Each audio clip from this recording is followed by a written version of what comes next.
책 읽어주는 남자 준원입니다.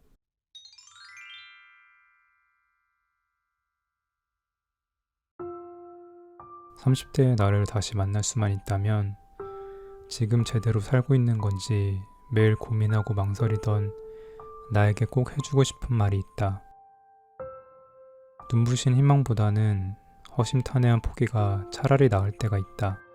아주 가끔은 포기가 희망보다 더 아름다울 때도 있다. 그때 우리는 비로소 철들기 시작한다. 오늘 읽어드릴 책은 정여울 작가님의 그때 나에게 미처 하지 못한 말이란 책입니다. 저자인 정여울 작가님은 책을 통해 자신이 겪은 30대의 고민과 상처가 시간이 흐르고 보니 결국 누구에게도 빼앗길 수 없는 소중한 자산이 되었다고 말합니다. 이 책은 듣고 계신 여러분에게 바쁜 일상에서 잠시 멈춰서서 오늘 하루의 나를 되돌아보고 나의 마음은 어떤지, 나의 길은 어디로 향해 있는지 돌아볼 수 있는 시간을 선물할 것입니다. 제가 읽어드릴 부분은 총 4개의 파트 중 첫 번째 파트에서 나이, 소개 이렇게 2개의 소단원입니다. 그럼 편안한 마음으로 들어주세요. 파트 1. 나 지금 제대로 살고 있는 걸까? 나이, 세상이 나에게 부여한 숫자. 나이에 맞는 삶이란 달력을 넘기기가 두려워질 때가 있다. 해가 바뀔 때쯤, 그리고 날씨가 추워질 때쯤. 다가오는 30이 두려웠던 어느 날, 두려운 건 나이만이 아니었다. 통장 잔고가 딱 0원이었다. 박사과정을 마치기는 했지만 수료만 했을 뿐 논문 준비는 되어 있지 않았고 과연 계속 공부를 할 수 있을지 불투명하기만 했다. 취직의 가능성 또한 없었다. 늘 아르바이트를 서너 개씩 했지만 매사에 열정을 잃어버렸다. 작가가 되고 싶다는 열망만이 내게 남은 단 하나의 불꽃이었으나 자신이 없었다. 그러던 어느 날 여러 군데에서 과외교사 자리가 들어오고 고등학교 임시교사 자리를 추천해주는 선생님도 있었다. 드디어 내게도 구원의 동아줄이 내려오는 건가 싶었다. 그때 내 안의 깊은 곳에서 이런 목소리가 들려왔다. 그건 내가 진짜로 원하는 게 아니잖아. 유혹을 뿌리치긴 어려웠지만 당장 돈이 없어도 내가 원하는 걸 결코 포기하지는 말자 라는 생각만은 필사적으로 붙들었다. 나는 일자리를 거절했다. 이후 몇 년 동안 나는 가난했지만 글 쓰는 일만은 포기하지 않았다. 오랜 시간이 흐르고 나서야 깨달은 것은 내가 내 인생의 결정적인 과도기였다는 사실이다. 나이 30의 통장 잔고가 0원. 이라는 비참함보다 더 중요한 것은 나이에 구속받지 않는 삶이었음을 비로소 깨달았다. 만약 그때 꿈이 아니라 일자리를 선택했더라면 삶은 전혀 다른 방향으로 흘러갔을 것이다. 지금은 할 수 있고 그때는 할 수 없었던 것들을 생각해보면 정신이 번쩍 든다. 지금이 정말 좋구나. 이 순간이 내 인생에서 가장 소중하고 성숙하며 그냥 흘려보내기에는 너무도 안타까운 시간이구나. 나이 먹는 것을 두려워할 게 아니라 나이 값을 못하는 것을 두려워해야 할 텐데 어떤 사회적 성취를 쌓아서가 아니라 그 나이에 맞는 깨달음과 감수성을 지닌 사람, 너무 늙어 보이지도 너무 어려 보이지도 않는 제 나이에 성숙함을 지닌 사람들이 진정 아름답게 느껴진다. 내 안에는 7살 꼬마와 꿈 많은 20살 여대생과 이제 좀 인생을 아는 중년 여인과 산전수전 다 겪은 할머니가 함께 살아간다. 다양한 연령대의 자아들이 어울리는 순간에 제때 튀어나와주면 좋으련만 자꾸 결정적인 순간에 엉뚱한 자아가 튀어나와 문제다. 든든하고 믿음직스러운 모습을 보여주어야 할 때 느닷없이 철딱선이 없는 7살 꼬마가 튀어나와 당황스럽고 오랜만에 귀여운 척 애써 연기하고 싶을 때는 세상 다 살아버린 듯한 구수한 노파가 튀어나와 로맨틱한 분위기를 망쳐버린다. 나이에 맞게 사는 법을 배우지 못한 채 항상 지나치게 조숙하거나 때로는 어쩔 수 없이 어떤 무례의 막내 역할을 떠맡으면서 나는 항상 내 나이를 제대로 살아보지 못했다는 서늘한 소외감을 짊어지고 다녔다. 때론 너무 조숙하고 때론 너무 철없는 내가 걱정스럽다. 제 나이에 맞게 사는 게 왜 이토록 어려울까? 제 나이에 맞게 산다는 것은 과연 어떤 의미일까? 아직도 쉽지 않은 화두이지만 멋있게 나이 드는 이들을 볼 때마다 종종 발견하는 몇 가지 공통점이 있다. 어린아이들의 예쁜 순간은 무언가를 잘 모르는 모습과 무언가를 어떻게든 알려고 애쓰는 모습이 절묘하게 조화를 이룰 때다. 내 어린 조카는 작년에는 100살까지 살겠다고 선언하더니 올해는 100만 살까지 살겠다고 호언장담한다. 작년에 알던 가장 큰 숫자는 100이었는데 올해는 100만을 알았으니 기특하다. 인간의 평균 수명을 모르는 천진난만한 모습이 뒤섞여 더욱 귀여운 것이리라. 한창 때의 젊은이가 아름다운 순간은 열정과 수줍음이 충돌해 어찌할 바를 모를 때다. 열정을 표현하려면 필연적으로 자기를 드러내야 하는데 이럴 때 내가 남들에게 어떻게 보일까, 너무 나서는 게 아닐까를 걱정하는 수줍은 마음이 섞이면 그 모습이 참 어여쁘다. 자기만 돋보이려고 하지 않고 함께하는 사람들의 수고로움을 배려하는 사람, 자신도 힘들면서 어려운 사람을 도우려는 젊은이들을 보면 더욱 멋져 보인다. 중년이 아름다운 순간은 저 사람은 인생을 즐길 줄 아는 사람이구나 하는 감흥을 불러일으킬 때다. 일에 빠져 인생의 아름다움을 누릴 줄 모르는 얼굴, 한 살이라도 젊어 보이려 야단법석을 떠는 얼굴보다는 지금 내가 놓치고 있는 인생의 소중한 순간이 무엇인가를 성찰하는 사람들의 고뇌 어린 얼굴이 아름답다. 노년이 아름다운 순간은 자신도 모르게 자신의 지혜를 젊은이에게 전해주는 메신저의 모습을 보일 때다. 훈계조나 명령조로 젊은이들을 괴롭히는 게 아니라 자신이 살아온 인생 그 자체로 빛나는 모범을 보이는 노년이야말로 세상의 귀감이다. 나이가 들수록 더 중요해지는 것은 내 삶과 내 삶을 바라보는 또 다른 나 사이의 거리 조절인 것 같다. 나는 제대로 살아가고 있을까? 내 삶이 타인에게 조금이라도 도움이 될까? 내 일이 이 세상에서 어떤 의미가 있을까? 주변 사람들에게 나는 따뜻하고 자비로운 사람일까? 이렇게 질문하는 나, 성찰하는 나, 가끔은 스스로를 마음의 죽비로 칠 수도 있는 나의 냉철함과 성숙함이 스스로를 자아도취나 자기 혐오에 빠지지 않게 하는 최고의 멘토다. 어릴 때는 잘 몰랐는데 요즘 들어 소중하게 느껴지는 삶의 기술이 하나 있다. 그것은 바로 다른 사람의 노력 앞에 경의를 표할 줄 아는 감상의 기술이다. 눈을 감고 귀 기울이는 음악, 1시간씩 바라보게 하는 그림, 나른한 오후에 펼쳐 읽는 책 한 권, 하늘과 나무와 바다와 별들, 이 모두가 이 세상의 퍼즐을 맞춰가는 아름다운 감상의 대상들이다.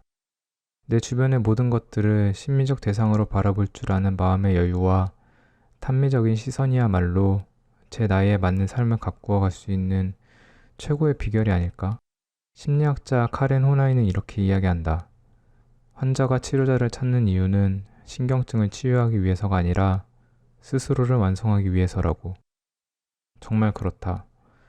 우리는 스스로를 완성하기 위해, 더 나아가 매 순간 새로 태어나기 위해, 매일매일 더 나은 자신과 만나기 위해 끝없이 노력한다.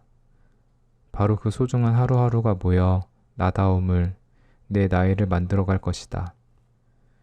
멋진 할머니가 되고 싶다. 노년이 아름다울 수 있는 것은 얼마나 큰 축복인가. 젊음은 그 자체로 축복이지만 노년이 아름답기 위해서는 끊임없이 더 좋은 삶, 더 따뜻한 삶을 향해 노력해야 하니까. 그 노력마저 너무도 자연스러워야 하니까. 늙어가는 나를 사랑할 수 있을까?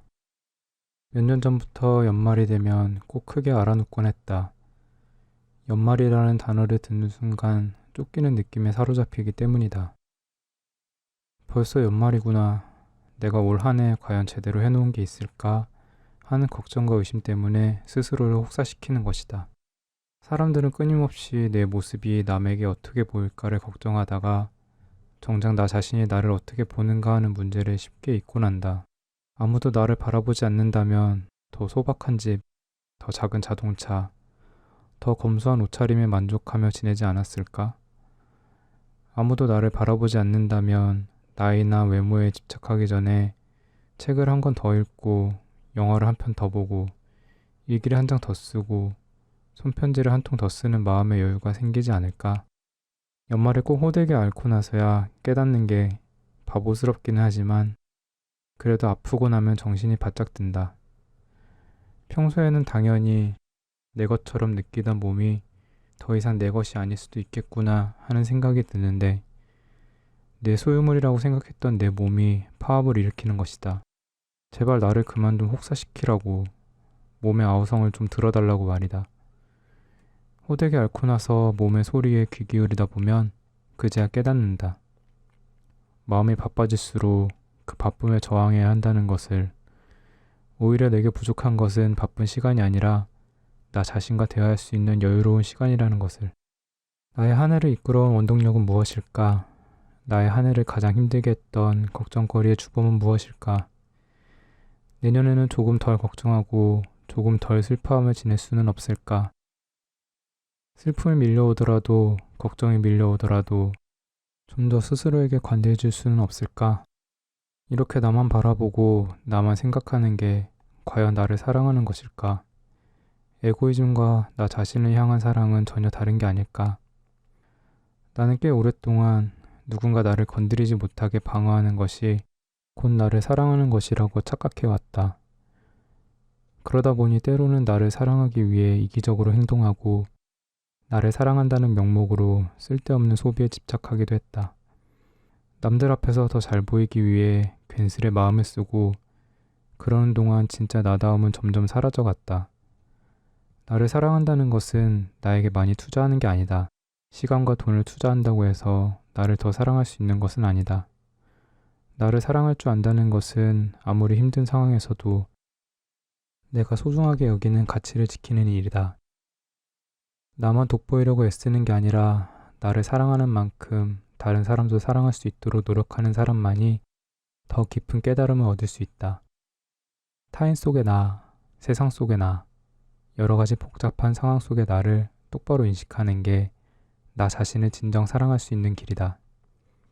사람들에게 더욱 친절하고 타인에게 더욱 너그럽고 그가 혹시 불편하거나 힘든 일이 없는지 보살펴주는 이들이야말로 진정 자신을 멋지게 사랑하는 사람들이다. 타인을 내 몸처럼 보살필 줄 아는 사람이야말로 진정 자신을 사랑하는 눈부신 내공의 소유자들이니까. 타인을 진심으로 아끼고 배려함으로써 자기 자신은 저절로 보살펴지니 말이다. 이제는 가끔이라도 나 자신을 맘껏 칭찬해주고 싶다. 그만하면 정말 잘한 거야. 한 해 동안 너 정말 수고했구나. 타인의 시선에 짓눌리지 않고 싶다.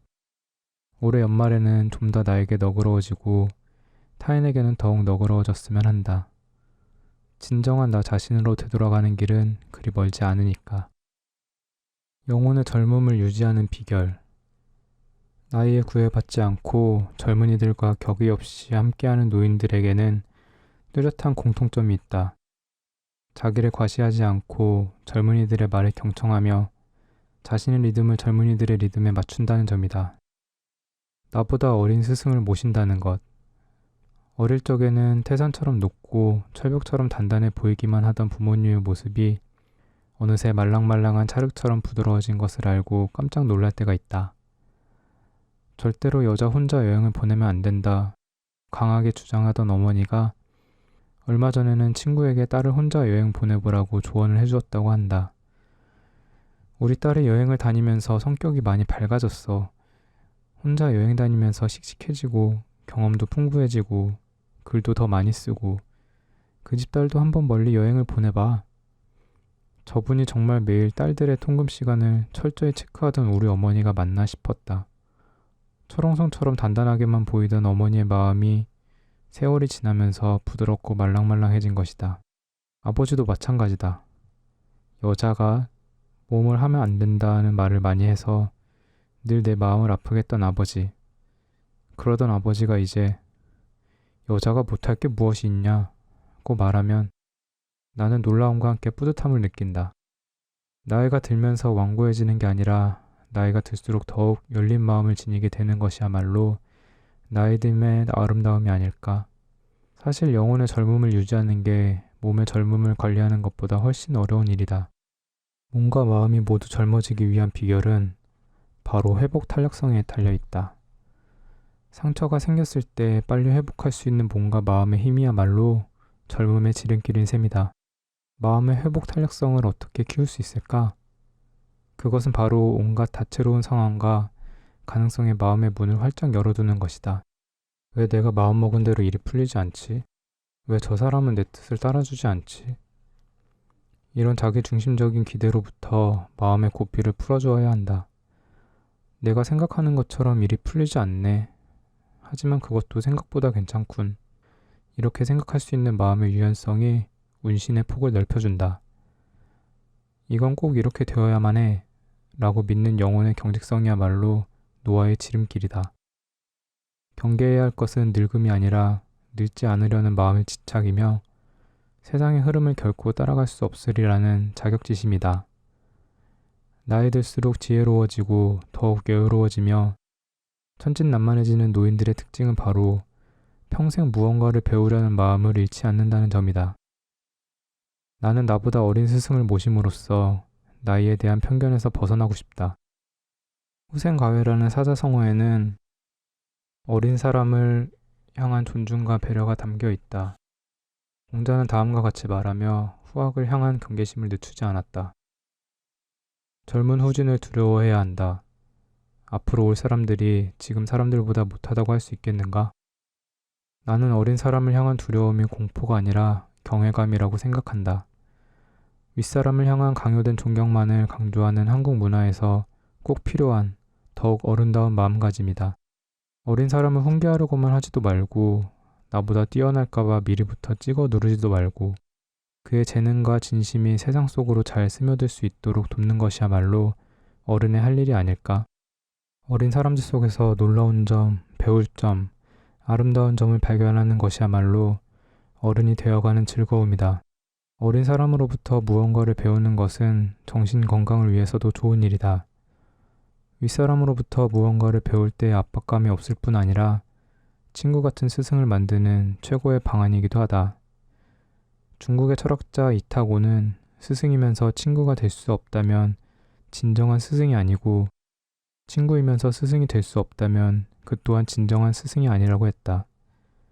하지만 갑을관계의 대립이 날로 심각해지고 윗사람을 향해 충언은커녕 사소한 불만도 털어놓을 수 없는 사회에서 이런 스승 같은 친구 같은 스승을 찾는다는 것은 하늘 별 따기이다. 나는 시간이 지날수록 연장자와 소통하는 것에서 어쩔 수 없는 권력관계를 발견하고 실망했다. 대신 나보다 어린 사람을 스승으로 삼음으로써 갑을관계로 찌든 스승과 제자의 파워게임에서 벗어날 수 있는 작은 출구를 찾았다. 나는 나보다 8살이나 어린 선생님으로부터 첼로를 배우고 있다. 일주일에 딱 2시간이지만 그 시간만큼은 온갖 걱정의 실타래로부터 잠시나마 노연할 수 있다.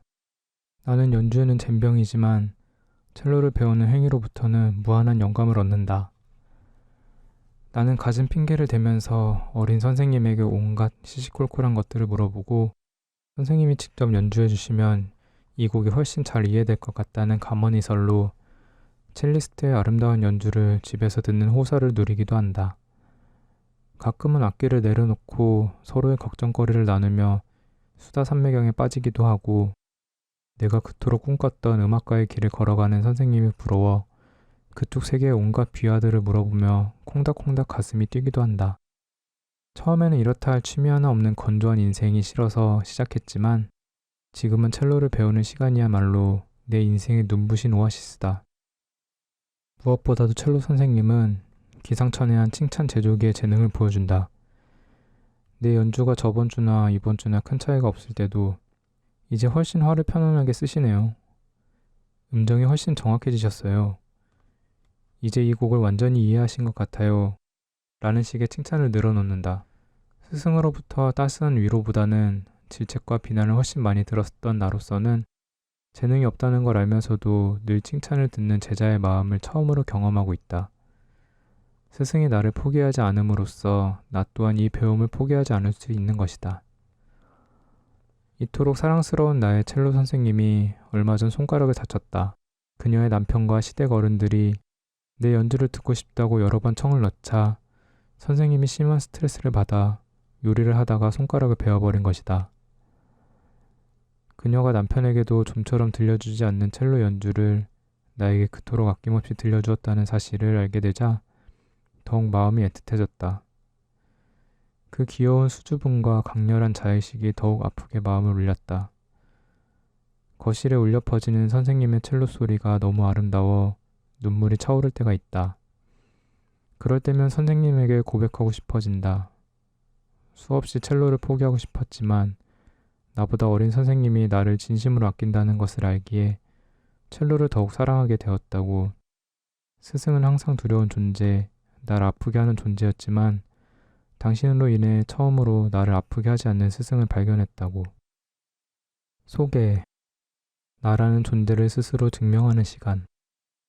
세상에서 가장 어려운 글쓰기, 자기소개서.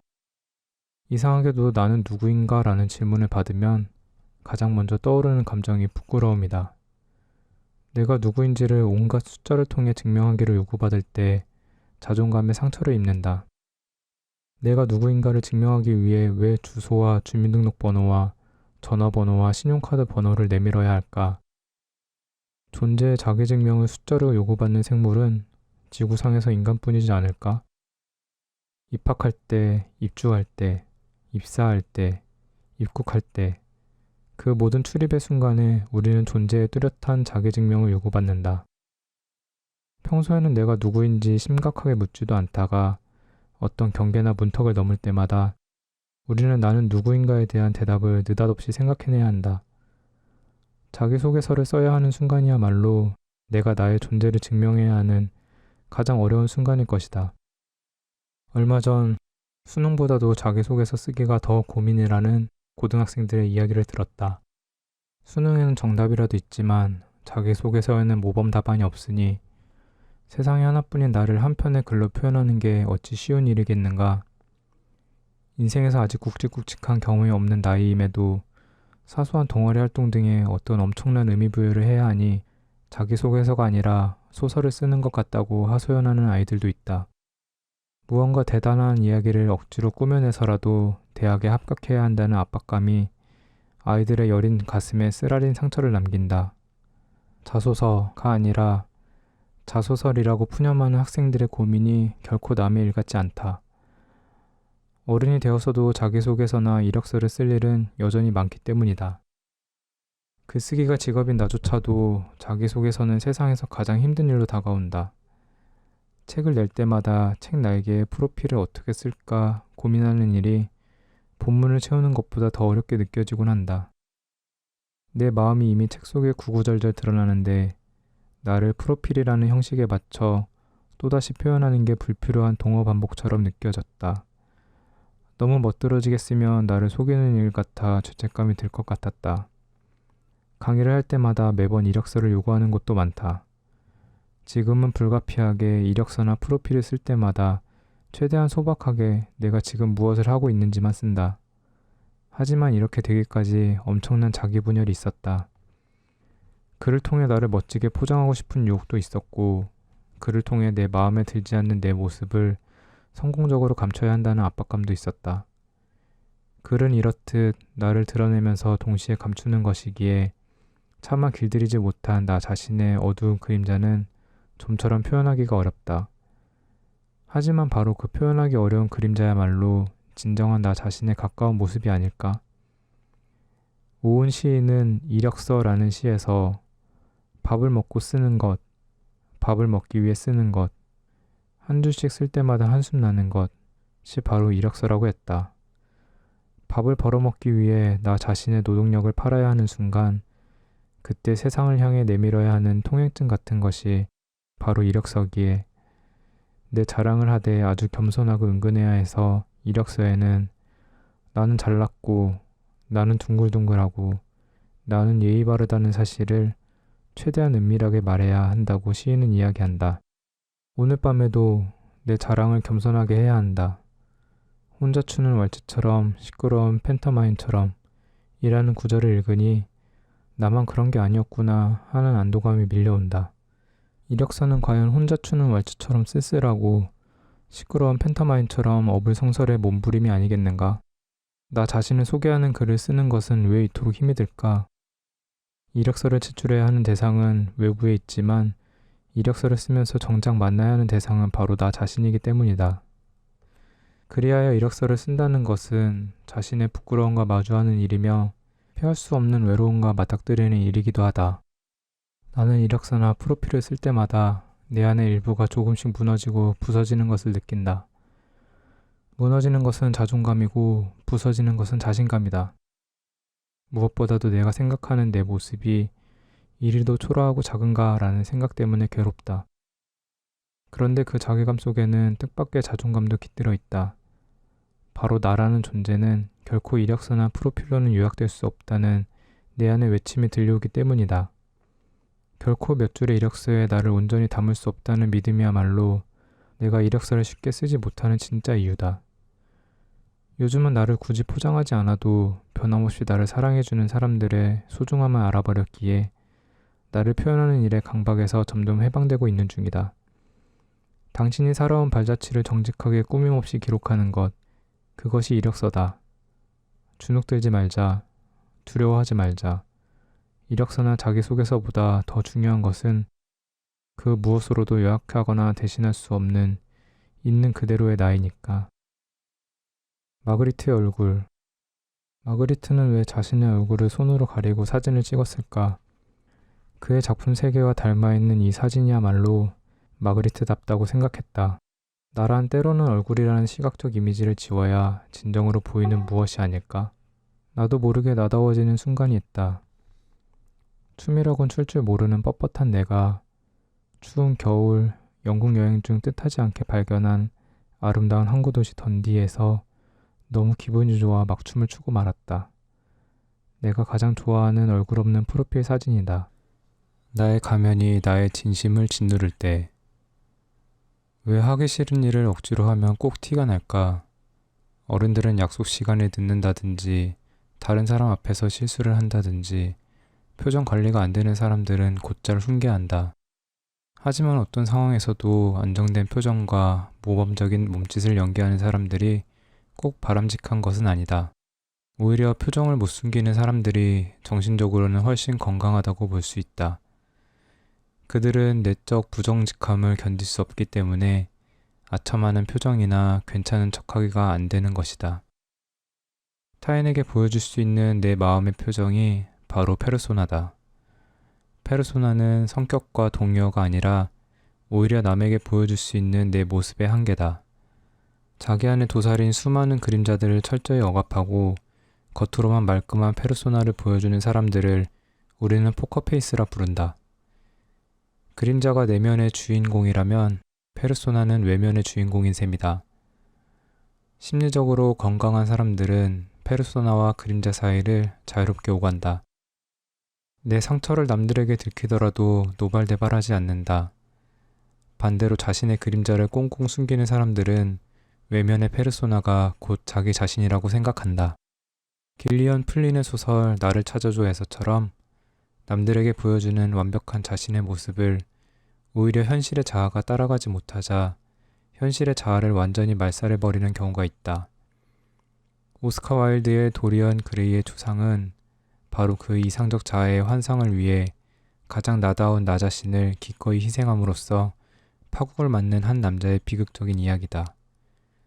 도리언 그레이는 남성의 미모가 그다지 환대받지 못하던 19세기 말 런던에서 아름답지만 개성 없는 부잣집 도련님으로 살아간다. 그런 그레이에게 자신의 미모가 얼마나 커다란 재산인지를 일깨워주는 사건이 발생한다. 천재 화가 바질이 그를 모델로 초상화를 그리고 초상화를 본 탐미주의자 헨리 경이 그의 미모를 불후의 명작쯤으로 찬미한 것이다. 부모를 일찍 여인 그레이에게는 나는 누구인가를 성찰하게 해줄 믿음직한 조언자가 없었다. 태어나 처음으로 그런 과찬을 듣자 그레이는 마치 자신의 아름다움을 처음으로 발견한 나르키소스처럼 스스로에게 열광한다. 자신의 초상화에 스스로 매혹당한 그레이는 그 순간 말도 안 되는 소원을 외친다. 얼마나 슬픈가. 나는 늙어 무섭고 흉측한 모습으로 변하겠지. 그런데 이 그림은 항상 젊은 상태로 남을 것이 아닌가? 거꾸로 된다면 얼마나 좋을까? 나는 영원히 젊은 상태로 있고 그림이 늙어간다면. 그레이의 이 말도 안 되는 소원은 거짓말처럼 현실이 되어버리고 만다. 초상화의 얼굴이 흉측하게 변해가는 동안 그레이는 변함없이 완벽한 미모를 과시하며 런던 사교계를 쾌락의 도가니로 만든다. 가는 곳마다 연문과 추문이 끊이지 않고 그가 색욕과 주색 잡기로 타락시킨 젊은이들이 자살하는 일까지 벌어진다. 오래전에 나는 도리언 그레이의 초상이 일종의 환상소설이라고 생각했다. 하지만 다시 읽어보니 리얼리티가 넘쳐난다. 그레이는 환상적인 자아의 이미지, 남들에게 전시되는 외적인 이미지만 신경 쓰느라 정작 내 마음의 안부를 묻지 못하는 현대인들의 어리석음을 풍자적으로 보여주고 있었다. 외부 일정이 없을 때는 거의 은둔하며 글만 쓰다시피 하는 나조차도 누군가를 만나 오랜만에 사회생활을 한 뒤 집에 돌아오면 친절의 가면 혹은 뭐든지 괜찮은 척하는 가면을 쓰고 돌아다닌 것은 아닌가 하는 자괴감에 빠져든다. 수많은 소셜미디어에 전시되는 자아의 멋진 이미지를 가꾸고 수집하느라 정작 우리에게는 내 마음의 안부를 물을 여유가 사라지고 있는 것은 아닐까? 나를 둘러싼 모든 존재의 축복이 곧 나다. 그 사람이 거기 있다는 것만으로도 왠지 안심이 되는 순간이 있다. 아파트를 매일 반짝반짝 윤인하게 청소해 주시는 아주머니와 마주칠 때마다 반갑게 인사하게 되고 해마다 부지런히 신간을 내며 잊지 않고 책을 보내주는 작가들에게 뜨거운 동지애를 느낀다. 부모님 댁에 찾아갈 때마다 어린 시절 자주 드나들던 문방구가 아직 남아있으면 안도하고 배탈이 나거나 머리가 아플 때마다 찾아가던 오래된 약국이 아직 건재함에 가슴이 따뜻해진다. 이렇듯 익숙한 자리를 묵묵히 지켜나가는 오랜 이웃들은 매일 볼 수는 없지만 나도 모르는 사이에 내 삶을 지탱해주는 기억의 주춧돌이다. 그가 사라지고 나서야 그의 소중함을 깨달을 때도 많다. 생선구이와 청국장이 참 맛깔스럽던 홍대 근처 밥집이 사라졌을 때 오랫동안 가슴이 허전했고 파스타와 리조또가 일품이었던 이탈리아 레스토랑이 없어졌을 때는 요리사 아저씨의 슬픈 얼굴이 꿈에 나타날 정도로 그곳이 그리웠다. 얼마 전에는 단골 미용실의 헤어 디자이너가 갑자기 사라졌다. 몇 년간 정들어버린 그녀가 없어지자 가슴 한구석이 시려왔다. 언제나 말이 없던 그녀가 참 좋았는데 막상 그녀가 사라지자 이야기라도 좀 나눠볼 걸 하는 후회가 밀려왔다. 어린 시절 정든 골목길을 떠난 후 이제 나는 이웃이 없어졌구나 하고 생각했는데 그렇지 않았다. 매일 볼 수는 없지만 마음속 인연의 별자리를 이루고 있는 모든 이들이 내게는 소중한 이웃이었다. 몇 달이 지나 다시 미용실에 가보니 놀랍게도 그녀가 돌아와 있었다. 나는 얼굴 가득 반가움을 숨기지 못했고 내 머리를 다듬어주는 그녀의 따스한 손길을 다시 느낄 수 있었다. 그동안 어디 계셨어요? 보고 싶었어요. 나의 갑작스럽고 격한 애정 표현에 그녀는 깜짝 놀라며 흥미로운 모험담을 들려주었다. 고교 시절부터 가위를 잡아 또래보다 일찍 헤어 디자이너가 된 그녀는 10여 년 일하면서 한 번도 긴 휴가를 가져본 적이 없다고 했다. 생애 처음으로 석 달의 휴식기를 갖는 동안 그녀는 필리핀에서 다이빙 자격증을 땄고 함께 간 친구는 아예 다이빙 트레이너가 되어 필리핀에 눌러 앉았다는 것이다. 그녀도 살짝 유혹을 느꼈지만 결국 자신이 가장 원하는 것은 이 길임을 깨달았다고 한다. 그녀는 처음으로 천직이라 믿었던 일을 놓아봄으로써 100번을 생각해도 그 일이 진정으로 자신의 천직임을 깨달은 것이다. 나는 그녀가 예전보다 훨씬 밝아지고 활기차고 씩씩해진 게 좋았다.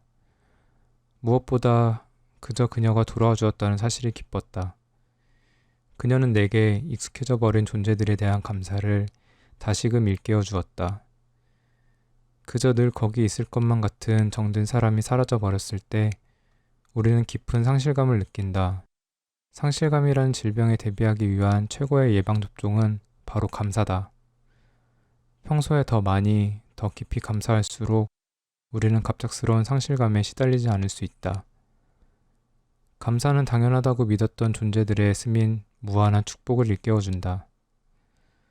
옛사람들과 현대인의 가장 큰 차이도 바로 감사의 의례일 것이다.